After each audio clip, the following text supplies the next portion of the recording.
la magia del teatro. Todo era mentira, desde las piedras y los árboles de alambre y papel maché, hasta el atardecer pintado en la lona al fondo de la escena, pero había un acuerdo tácito entre los actores y la audiencia para que lo que sucediera sobre aquellas tablas se convirtiera, durante un breve espacio de tiempo, en una verdad absoluta. Esa era la magia del teatro. Por eso, cuando el soldado de la casaca azul, con las costuras carcomidas por el paso del tiempo y un viejo casco abollado, arrastró sus botas sobre el serrín hasta llegar al centro de la escena, el público mantuvo un silencio sepulcral. De la pechera de la vieja casaca colgaban piezas de latón como galardones militares. Y en esta cruenta batalla habremos de medirnos frente a lo innatural. Carne y hueso contra fierro y fuego. Pausa dramática. Aunque la guerra se ha cobrado ya la vida de miles de los nuestros, no hay tiempo para el llanto. No me detendré hasta destruir a la última de las bestias, a la última de las máquinas. Medea, escondida tras el antiguo chasis de 3 ejes que soportaba el escenario, golpeaba un bidón vacío para acentuar los pasos del nuevo actor que hacía aparición en escena, una máquina arácnida, una marioneta de tubos, cojinetes, cuerdas y poleas manejada por el pequeño tallo, oculto en el cuerpo del artefacto. La aparición del monstruo dejó atónitos a los adultos de la audiencia y a los niños al borde del llanto. Esa energía indescriptible que flotaba en el aire erizaba el vello de Jardiel bajo la casaca. Solo necesitaban un poco de pintura y cartón, la pericia de su hijo Tallo para manejar la marioneta y los efectos sonoros que su mujer había aprendido, durante toda una vida entre bambalinas, para dar vida a las bestias de las leyendas, a las máquinas letales que habían desaparecido, hacía ya 100 años, y que ahora solo existían en los libros de historia. La bestia se detuvo frente a Jardiel con un chirrido. Medea habló al vacío del bidón y su voz retumbó metálica. La victoria de los humanos es imposible. Vuestra debilidad es infinita, sin aire, sin alimento, sin sangre, no sois nada. Las máquinas, en cambio, somos inmortales, no respiramos, no nos alimentamos, no sangramos. El público abucheó a la bestia. Jardiel se quitó el casco abollado y lo dejó caer de forma dramática. Desenvainó el sable de utilería y amenazó a la bestia de cartón pintado como el acero. Es cierto que ni la falta de aire o de alimento medrará vuestras fuerzas y, quizá, no es sangre caliente lo que corre por vuestro cuerpo, pero amén que sangráis, negro alquitrán que engrasa vuestras tripas mecánicas y que veré derramarse sobre madre. El público vitoreaba sus palabras alzando las cervezas y las jarras de vino. También es cierto que no moriréis porque en vuestro cuerpo metálico no habita alma ninguna, pero vuestra carcasa vacía se oxidará sobre la tierra y dará cobijo a nueva vida. Tallo sopló harina a través del hocico, como si la bestia exhalara vapor, y la voz metálica añadió, despedíos pues de vuestra alma humana que se esfumará en el aire con el último aliento. La máquina, en un movimiento ensayado, avanzó hacia Jardiel. Este se escabulló bajo la bestia y cortó el tubo de una de las patas con el sable.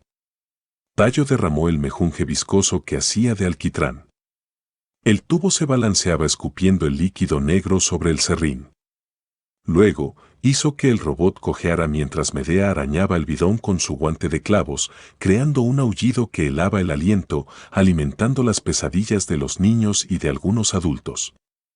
De nuevo, Jardiel lanzó su sable hacia otra de las patas del monstruo y la sangre negra se derramó a borbotones desde las venas de plástico que colgaban inertes de la máquina de cartón. La sangre también se derramó sobre la casaca azul. Como su suegro le había enseñado, un actor debe canalizar sus sentimientos para utilizarlos a su favor, así que aprovechó la rabia que le producía estropear su casaca con ese mejunje viscoso para decir sus últimas líneas. Os haré derramar hasta la última gota de vuestra negra sangre sobre madre tierra. Gritó Jardiel alzando su sable teñido de alquitrán de postina hacia el público, mientras la bestia chillaba, exhalaba humaredas blancas y cojeaba a su espalda. Esa última frase era el pie acordado para que el arácnido hincase las rodillas, momento que el soldado aprovechó para subirse a los lomos de la bestia y clavar el sable en su cuerpo. Y vuestra carcasa oxidada dará cobijo a nueva vida. La máquina chirrió por última vez. Tayo hizo que el engendro exhalara su último aliento, una nube blanquecina que invadió el escenario. El público enloqueció estimulado por la intensidad de la escena y por la ingestión de cerveza y vino. Aunque la victoria se seguía celebrando como si hubiera ocurrido ayer, la gran guerra contra las máquinas que quisieron exterminar a los humanos de la faz de la Tierra había concluido hacía 100 años. Entre aplausos y vítores, los 3 únicos miembros de la compañía de teatro ambulante se presentaron ante su audiencia. Jardiel, actor principal, lo había abandonado todo por las tablas, pero sobre todo por Medea, la gran artesana del teatro que nació entre bambalinas. De su amor nació Tayo, la pequeña ardilla como lo llamaba su padre, que a pesar de su corta edad ya se dedicaba al oficio como especialista en marionetas de gran tamaño, sin duda, gracias a su habilidad para manejarse en las alturas. Mientras recogían la escena, un anciano se les acercó, con paso lento, entre las volutas de humo de una cachimba de esa hierba que alegraba los corazones. Buenas noches, amigos. Me alegra comunicaros que vuestro pago está listo: carne seca, conservas, verduras, algunas frutas y un barril de cerveza. El anciano le señaló con la boquilla alargada de la cachimba la pila de cajas de madera junto a un barril. Espero que el pago os agrade tanto como a nosotros vuestra visita. Es un poblado humilde pero agradecido. Jardiel, que desarmaba el robot arácnido para empaquetarlo junto al atrezo de la obra, le mostró una sonrisa ensayada. La bestia no parecía tan aterradora ahora que sus patas yacían al lado del cuerpo, ahora que la máquina carecía de la vida que Tayo le infundía con su talento. Tayo también mostraba un gran talento barriendo el serrín que utilizaban para evitar que el mejunje negro quedara impregnado en el suelo del remolque. Gracias de corazón, anciano, Medea respondió por ellos. Siempre es un placer actuar para una audiencia tan generosa. La mujer era menuda y de piel oscura, con el pelo rizado y voluminoso. Tenía buen talle y unos ojos expresivos, de esos que dicen más que las propias palabras. Al viejo le hubiera gustado verla durante más tiempo en escena, pero por asuntos técnicos debía fallecer al principio. ¿Quién se haría cargo de los efectos si no? Permitime que invite a la troupe a cenar esta noche. El anciano le echó una mano a Jardiel para subir el barril de cerveza. Agradezco vuestra invitación, pero lo cierto es que nos gustaría marchar lo antes posible, contestó Jardiel. Medea y Tayo subían las cajas al remolque. La noche no es buena compañera de viaje, amigo. No hay noticias de parias en nuestros bosques, pero, ¿por qué arriesgar? ¿Por qué no pasáis la noche en nuestro pueblo? Tayo ayudó a Jardiel a levantar la pared del remolque para cerrar el cajón. Nadie podría adivinar que sobre la carrocería de un antiguo remolque de 3 ejes tirado por 2 caballos, se escondía el escenario y la vivienda de una pequeña compañía de teatro. No nos iría mal descansar esta noche. Podríamos disfrutar de las fiestas de primavera. Medea sabía que a Jardiel no le gustaba mezclarse con los demás, pero no se sentía cómoda viajando de noche. El pastel de carne lo podemos dejar para mañana. Tayo golpeó las paredes de la caja. El remolque está cerrado y yo tengo hambre. Celebremos la primavera. Un pájaro enjaulado. La cerveza estaba amarga, el vino dulce y la comida caliente. La música de la zanfoña, flautas y tambores divertía a los niños que correteaban en la plazoleta. Las antorchas iluminaban lo que la luz del sol había abandonado y el alcohol calentaba a los paisanos, que disfrutaban con la vehemencia del que había bebido de más. No hay duda de que tenéis conocimientos de la guerra.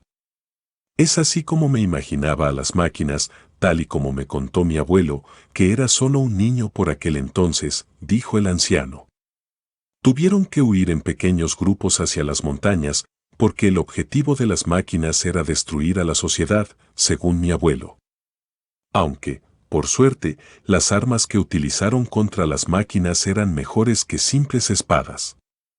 El viejo volvió a cargar la pipa con más hierba y se la ofreció a Jardiel, que rechazó la invitación y explicó.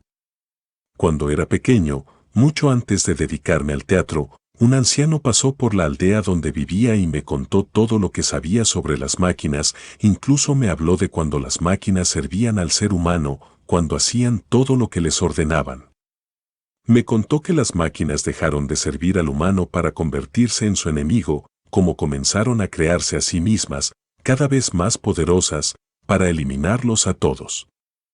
Ese viejo había escuchado esas historias de los pioneros, y me enseñó dibujos que había hecho basados en las descripciones de esas máquinas. Esos dibujos me dieron la inspiración para la marioneta. Lo del sable es una licencia artística para añadir un poco más de drama. Jardiel siempre tuvo interés en el evento que cambió el destino de la humanidad. Leyó todo lo que hablaba sobre ello, aunque los libros solo contaban que las máquinas querían eliminar a sus creadores, que después de la guerra solo quedó destrucción y que, cuando ya no hay nada, solo se puede construir. Los pioneros se agruparon para formar una nueva sociedad basada en la fuerza de la comunidad. Se distribuyeron en pequeños poblados y aldeas, recuperaron la agricultura, ganadería y artesanía, y el trabajo en equipo hizo el resto. Construyeron viviendas con los restos de un pasado al que no querían volver. Abandonaron la tecnología que tanto daño había causado, se guiaron de nuevo por las estrellas, predecían el clima leyendo las nubes, y los días y noches eran tan largos como establecía el sol. Ningún libro contaba la historia anterior a la guerra, el origen de las máquinas, quizá para no remover recuerdos dolorosos.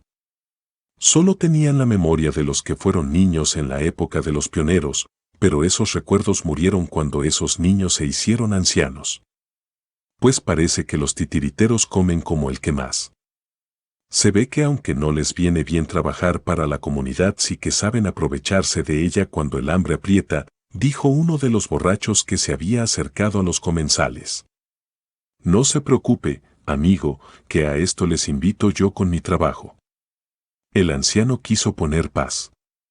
Bueno, tampoco es que usted sea un gran ejemplo de eficacia, viejo. Los demás observaban en silencio. Algunos sonreían. Deja al abuelo que a pesar de su edad sigue trabajando. Alguien de alrededor se unió a la conversación. El borracho se giró hacia la voz y aclaró, si el abuelo tiene todo el derecho a comer y a beber cuanto le plazca, pero ningún derecho tiene a dar lo que es nuestro a unos vagabundos a los que ya se les ha pagado, se acercó a Jardiel, ¿acaso no se les ha dado la limosna?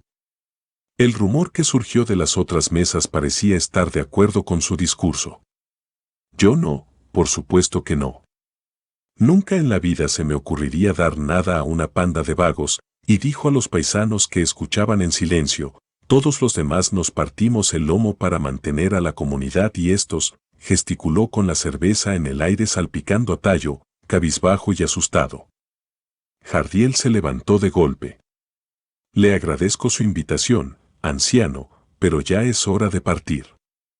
Se dirigió hacia el remolque, seguido por Medea que tiraba de Tallo mientras le secaba la cerveza de la cara.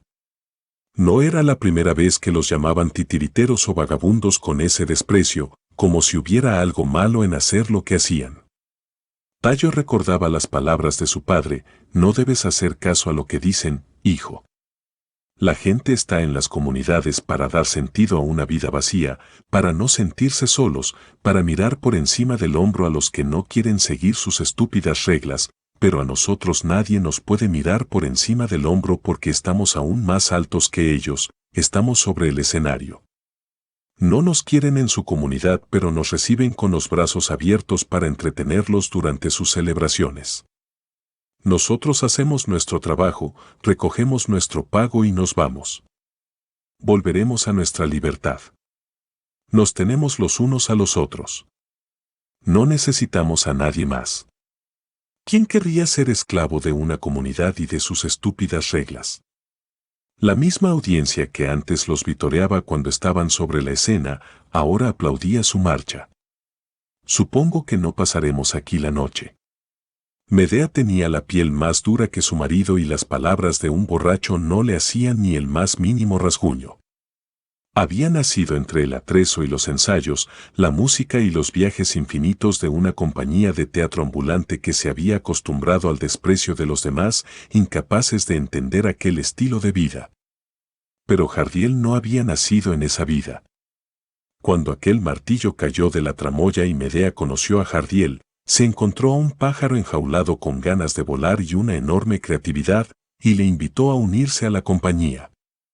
Él había perdido la cabeza por Medea y lo abandonó todo por ella, pero nunca dejó de ser ese tímido que solo se sentía libre en el escenario. Nunca se acostumbró a los rumores, a las miradas, al desprecio. Cuando no pisaba las tablas solo se encontraba cómodo con su troupe, su familia. «Supones bien, querida», dijo Jardiel, pero al mirar a los ojos de Medea su ira desapareció. Ella solía producir ese efecto. La sujetó por la cintura y le dijo al oído, «No te preocupes. Vosotros podéis dormir durante el viaje, yo no estoy cansado. Así llegaremos al próximo poblado al amanecer». La noche no es buena compañera de viaje. Los candiles de aceite, que se balanceaban al ritmo que marcaba el camino, iluminaban la grupa de los 2 caballos cabizbajos que tiraban del remolque a través del bosque. Medea, apoyada en la cabina, mecía a su marido con los pies desnudos. No quería dormir sola. «Esto es cosa de 2», le había dicho ella. «Es cosa de 3», había añadido Tayo, que insistía en mantenerse despierto, aunque fracasó tan pronto como el ronroneo de las ruedas sobre la grava del camino y el arrullo del vaivén del vehículo le hicieron caer en los brazos de Morfeo. A pesar, incluso, de los grillos en los muelles de los asientos y el quejido de las cadenas de las que colgaban los candiles.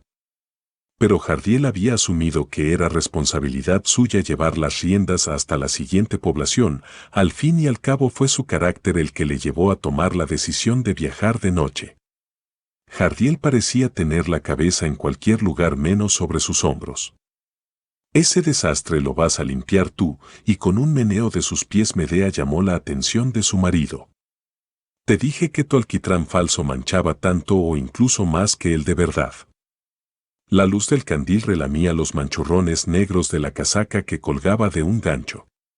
«Bueno, jamás insinué lo contrario. Ya sabes que me gusta el realismo en el teatro». Medea lo rodeó con sus brazos y recorrió con los dedos el cabello de su marido que comenzaba a blanquear. Quería asegurarse de que su cabeza seguía allí con él. «Deja de pensar en ellos», y le besó el lóbulo. «No merece la pena. Hacemos lo que más nos gusta y además con una buena recompensa. ¿Qué importa lo que nos llamen?». La prioridad de una compañía de teatro ambulante era acaparar víveres para cubrir, sobre todo, el invierno, donde el trabajo no era tan habitual. Medea sabía que no se puede complacer a todo el mundo y que hay que hacer de tripas, corazón, y seguir adelante, pero Jardiel no había nacido siendo nómada y como decía su padre, solo los árboles que han crecido en el bosque tienen la corteza más dura. Los caballos relincharon y el remolque se detuvo de golpe. El barril de cerveza rodó hasta golpear a Tayo, despertándolo. Jardiel iluminó con el farol a los 2 tipos que sujetaban a los caballos. Un tercero se acercó a su lado. La luz descubrió un rostro de ojos oscuros. «La noche nunca es buena compañera de viaje», le había dicho el anciano. Otro destino. Una muchacha menuda, de piel oscura, cabello rizado y con un vaporoso vestido, giraba sobre la punta de sus pies mientras cantaba. Como mota de polvo. Como diente de león. El viento me lleva. En cualquier dirección. Bailaba alrededor de un hombre que se hacía pasar por un anciano al que le había fallado la vista. Este perseguía el sonido de su voz golpeando las tablas del escenario con un bastón. Como una gota de agua. Como una bella canción. Tu rostro es reflejo de tu real corazón. El estruendo de un martillo que cayó en el escenario desde la parrilla superior detuvo el ensayo. El telón se abría con la misma lentitud con la que un joven carpintero bajaba colgado del contrapeso. «Le pido disculpas. Se me ha escapado de las manos». El chico quiso recuperar el martillo, pero se había atascado en el agujero que había hecho en el escenario. ¿Pero es que quieres matar a alguien?, gritó Antzer mientras se alejaba cojeando hacia los músicos tras las bambalinas.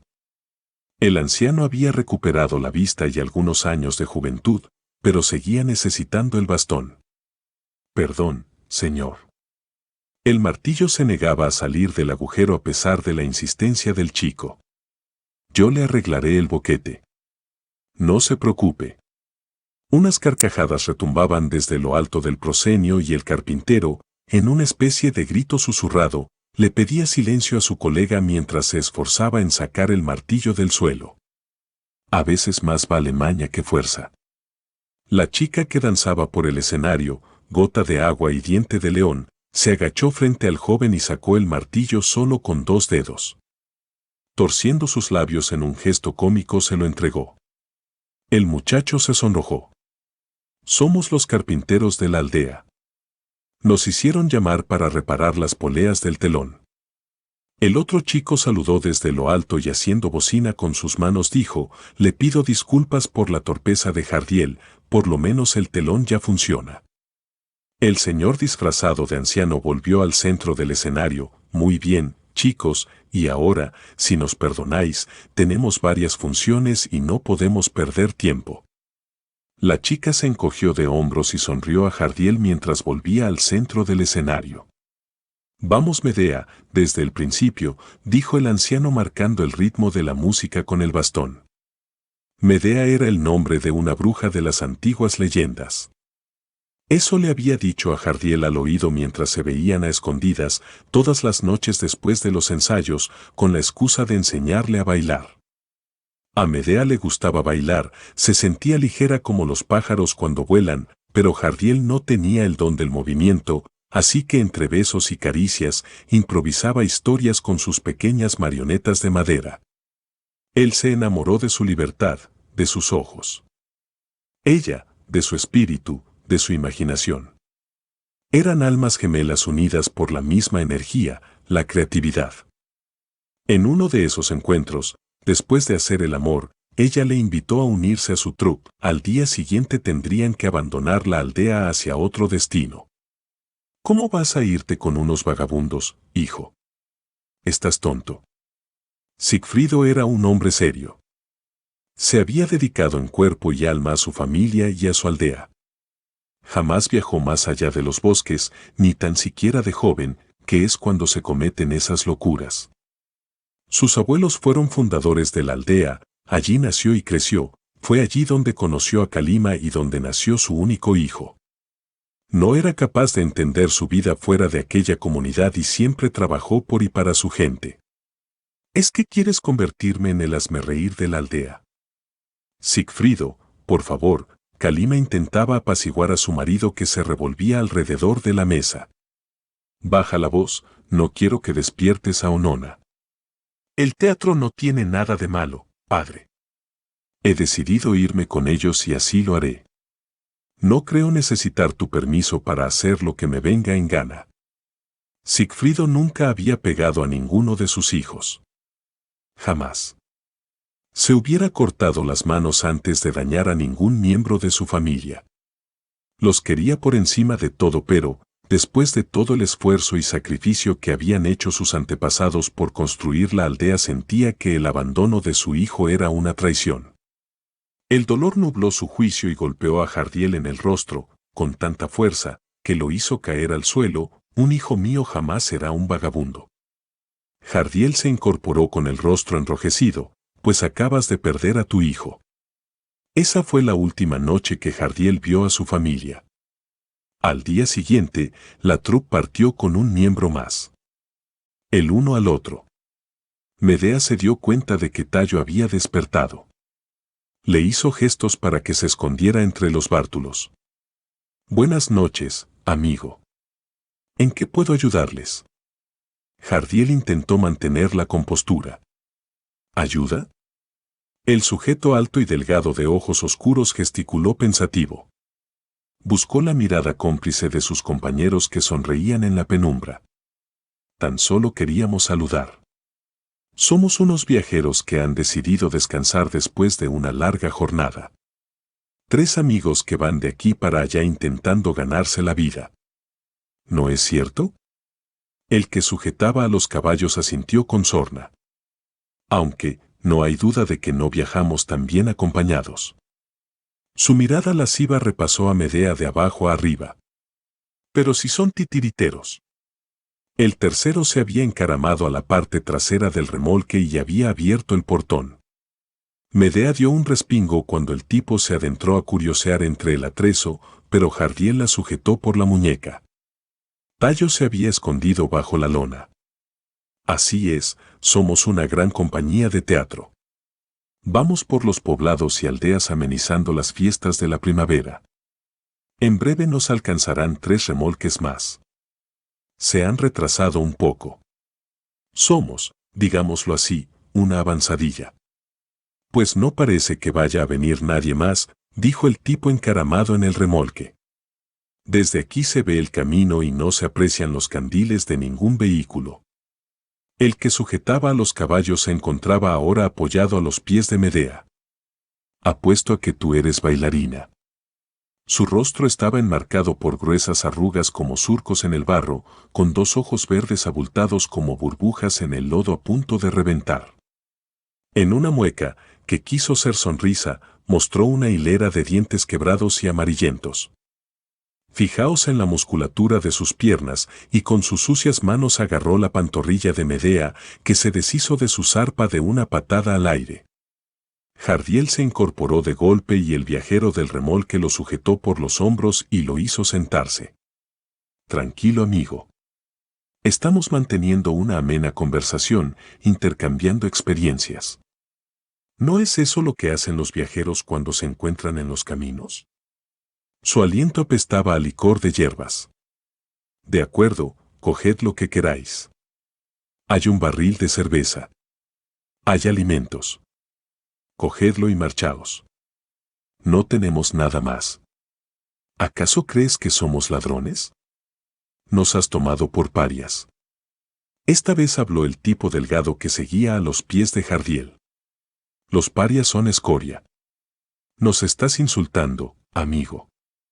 La verdad es que no me importaría probar esta cerveza, dijo el tercero desde el interior del remolque.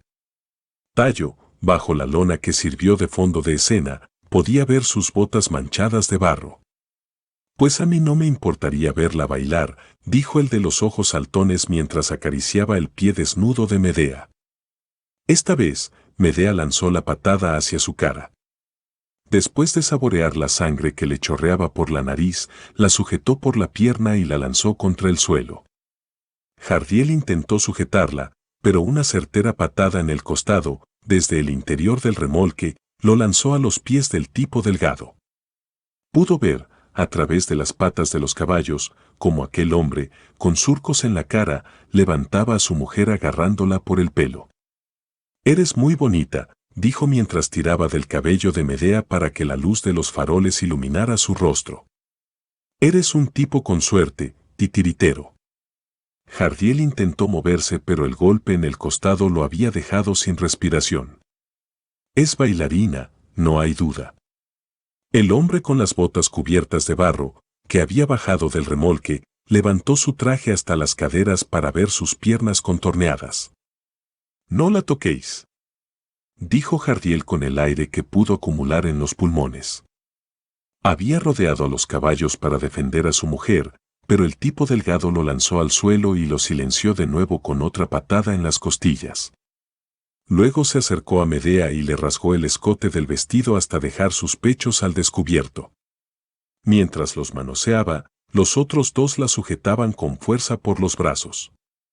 Medea no podía decir palabra, solo pensaba en Tayo.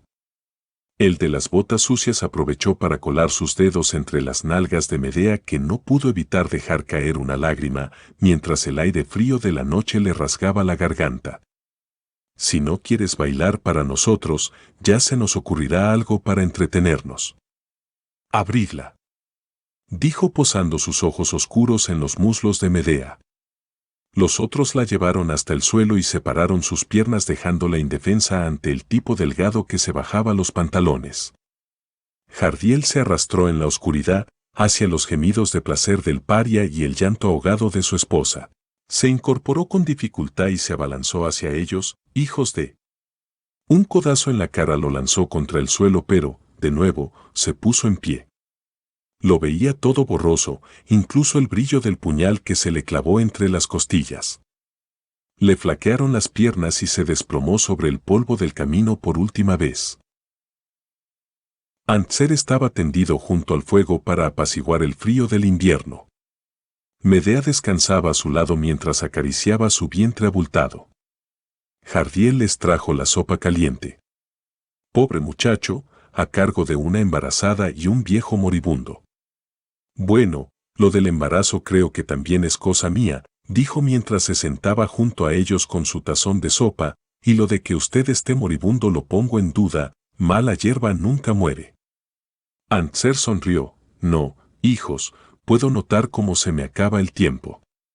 Me temo que no tendré la oportunidad de conocer a mi nieto. Papá, no hables así. Medea estaba en su último mes de embarazo. Pero si yo ya no hago falta. Solo soy un estorbo. Habéis aprendido todo lo que hace falta del oficio para ir a vuestro aire. Además, cada vez hay menos compañías de teatro y eso es bueno, no faltará trabajo. Siempre habrá quien quiera disfrutar de una buena obra. Será una vida dura pero vosotros saldréis adelante. Recordad que solo os tenéis el uno al otro. Ahora era el tipo de las botas sucias el que embestía a Medea. Le apretaba la garganta con fuerza a pesar de que había dejado de resistirse. No la mates todavía que yo también quiero. El paria de los ojos verdes abultados se relamía observando la escena mientras la sujetaba por los brazos. A Medea ya no le quedaban fuerzas. No mires, Tayo, pensó. Pero Tayo miró. Medea recibía las acometidas de aquel maldito en silencio cuando un extraño, cubierto con un tejido grueso a modo de sayo y el rostro oculto bajo una capucha, cayó desde la bóveda de los árboles que cubrían la senda. No soy un monstruo. Tayo escuchó voces, quejidos y golpes. Salió bajo la lona y, agazapado tras las cajas de provisiones, vio como 3 extraños sujetaban a su madre contra el suelo. Le habían arrancado el traje y la manoseaban con brusquedad. Su padre estaba tendido sobre un charco oscuro que se extendía poco a poco. Fue entonces cuando apareció otro extraño, desgarbado, como caído del cielo. El tipo con ojos de sapo y la cara manchada de sangre le dijo, «Aquí no hay nada para ti, amigo», y balanceó su puñal dejando que su filo reflejase la luz de los candiles. El extraño lo sujetó por el antebrazo y le rompió los huesos como si fueran ramas secas. El puñal cayó al suelo. Lo agarró, también, por la entrepierna y lo lanzó contra un árbol al borde del camino. Su espalda se plegó contra el tronco y cayó desmadejado a los pies del árbol. Parecía una de las marionetas de su padre a las que les habían cortado los hilos. Con una zancada rápida se acercó al que estaba sobre su madre. Ni tan siquiera le dio tiempo para subirse los pantalones. Le clavó los dedos alrededor de la columna vertebral y, pisándolo contra el suelo, se la arrancó de cuajo. La cabeza colgaba de un extremo de la espina dorsal como el tubérculo de un tallo. El último de los extraños, el más delgado, intentó huir pero se tropezó con su padre, que seguía inmóvil sobre un charco de sangre, y cayó de espaldas. Con la velocidad del rayo, el encapuchado alcanzó a ese tipo y le incrustó los dedos entre las costillas. El corazón aún latía cuando se lo arrancó. Lo tiró a un lado y buscó a su alrededor. Tayo volvió a esconderse bajo el falso atardecer pintado en la lona, respiró tan despacio como pudo y apretó los ojos con tanta fuerza que unos destellos aparecieron tras sus párpados. Medea seguía tendida bajo la luz de los candiles. El encapuchado se acercó a su rostro y, después de confirmar su muerte, cubrió su cuerpo amoratado con los jirones de su traje. Luego se dirigió a Jardiel que intentaba detener la hemorragia de su pecho. Respiraba con dificultad. Jardiel tiró del encapuchado para mirarlo al rostro y una extraña luz verde se reflejó en la humedad de sus ojos. En cuanto pudo recuperar el aliento, lo acercó aún más y le habló lentamente. Señaló al remolque con su mirada y el extraño entendió. Luego, éste le hizo una pregunta en susurros. Jardiel asintió con gravedad, así que el extraño colocó 3 dedos sobre su pecho. Después de un breve espasmo, Jardiel descansó para siempre. El extraño, erguido a los pies del cadáver, estiró los brazos y emitió un zumbido grave, casi inaudible. Los caballos relincharon. El extraño subió al remolque y se detuvo a inspeccionar lo que parecía una máquina desmantelada, pero solo era un trampantojo entre árboles y rocas de mentira. Sabía dónde tenía que buscar, apartó la lona con sus dedos cubiertos de sangre y restos humanos. Tayo seguía flexionado sobre sí mismo. Su piel se erizó cuando el aire frío se coló bajo la lona. Tuvo que abrir los ojos. El tejido vasto que cubría el cuerpo del extraño parecía colgar de un perchero, llegaba hasta el suelo y se estaba deshilachando por el roce. Un cordel, atado a la cintura, sujetaba el sayo, y otro, alrededor del cuello, servía para crear una capucha bajo la que escondía su rostro. Parecía uno de esos espantapájaros que Tayo había visto en algunas plantaciones y de los que había oído terroríficas historias, espantapájaros que de noche merodean las calles en busca de niños traviesos que no duermen cuando deben, para comérselos y enterrar sus huesos en los huertos y que sirvan de abono. Tu padre me ha encomendado una tarea, dijo. Su voz era grave y aguda a la vez. El extraño se agachó a su lado y se apartó la capucha mostrando un rostro sin rasgos humanos. No había nariz, ni orejas, ni boca, solo 2 círculos de vidrio negro con una breve luz verdosa que se movía como 2 peces sincronizados en 2 pozos negros.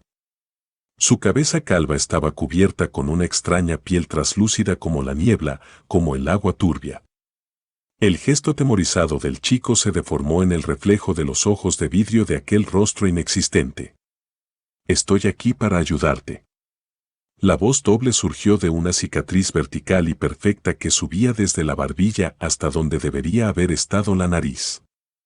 A veces, cuando su padre bebía licor de hierbas, le contaba a Tayo sobre aquel anciano que le habló de las máquinas que parecían humanas, eran hombres de metal, caminaban como hombres, hablaban como hombres y trabajaban como hombres, pero sin cara, sin expresión, sin sentimientos. Eres una máquina. Tayo lo apartó de un empujón, saltó del remolque y escaló el tronco de un árbol para ponerse a salvo. La máquina caminó con calma hasta el pie del árbol en el que Tayo se escondía. Para ser exacto, soy un androide doméstico, es una terminología más apropiada aunque, máquina, tampoco es errónea. Podría resultar ofensiva para ciertos individuos, pero no es mi caso. Tayo podía ver a través de las ramas a esos 2 peces de luz nadando en esos 2 pozos profundos. Tienes una gran agilidad para escalar, pero ahora no es momento para juegos, debemos emprender nuestro camino. ¿Camino? No voy a ningún lugar sin mis padres. El androide se acercó al remolque, sacó la lona bajo la que se escondió Tayo y la extendió en el suelo. Tus padres están muertos. Tayo, desde la atalaya en la que se encontraba, observó la escena. A un lado del carromato yacía su madre cubierta con su traje hecho jirones. Su cabello flotaba en un charco oscuro que reflejaba la luz de los candiles y que provenía de un bulto sanguinolento con unas botas cubiertas de barro. A su lado, el tubérculo que fue una cabeza. El androide recogió a Medea y la colocó sobre la lona. En segundo término de la escena, su padre seguía inmóvil, pero ahora tenía los brazos cruzados sobre su torso, y más allá, un tipo delgaducho tenía un agujero donde debía tener el corazón. Fuera de escena, en la penumbra, un tercer personaje plegado como una marioneta. Tus padres han sufrido heridas incompatibles con la vida, dijo mientras colocaba en la lona el cuerpo de Jardiel junto al de Medea. Los envolvió con el atardecer de mentira. Tayo observaba desde la distancia, como si estuviera viendo el ensayo de uno de esos melodramas que a su madre le gustaban tanto. Entonces, el extraño envuelve los cuerpos, los empaqueta, como si hiciera un regalo a la muerte, diría su madre. ¿Es poético, no te parece? Seguro que su padre le diría, sí, claro cariño, porque aunque a su padre no le gustaba el melodrama sabía bien que era un género que el público adoraba. El androide tomó los cuerpos de los parias y los lanzó a la garganta oscura del barranco, a un costado de la senda. Luego, ese extraño recogería los cuerpos de los asesinos y los lanzaría a la oscuridad del bosque, porque no merecen ser tratados como humanos. Son alimañas que deben alimentar a otras alimañas de la noche. Su padre transcribiría esa escena mientras su madre iba replicando cada cosa que decía. Desde la platea que le ofrecía la copa del árbol, la escena resultaba de lo más realista, las moscas parecían relamerse las patas en los charcos de sangre sobre el polvo del camino. Será mejor que te prepares. El viaje puede durar varios días. Además, querrás despedirte de tus padres antes de partir. El androide se acercó a los caballos y los liberó de sus herrajes. Con un golpe en la grupa los dejó marchar. Galoparon perdiéndose sendero arriba. Luego se metió en el remolque y Tayo lo escuchó rebuscar. Tayo bajó hasta la mortaja que envolvía a sus padres, como un regalo, enfrentándose a la muerte por primera vez en su vida. El androide le dejó al lado un morral. Te he guardado algo de provisiones para el camino, le dijo con su doble voz de color metálico, pero el niño quedó en pie, en silencio, observando la forma de los cuerpos bajo la lona. ¿Te has despedido ya? Solo es una escena. Están actuando. El androide recogió la mortaja con los dos cuerpos para colocarlos en el interior del remolque. El niño siguió con su mirada el hilo de sangre que goteaba desde el interior de la lona.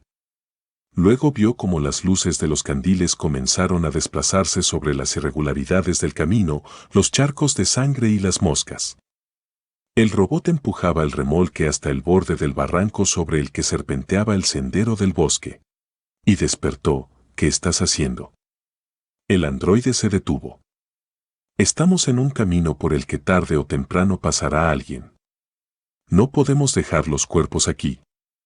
Pero en ese remolque estaban sus padres, su casa, su teatro, su vida entera. Y cuando el androide empujó el remolque al fondo del barranco, unos dedos de hielo pellizcaron a Tayo en la boca del estómago.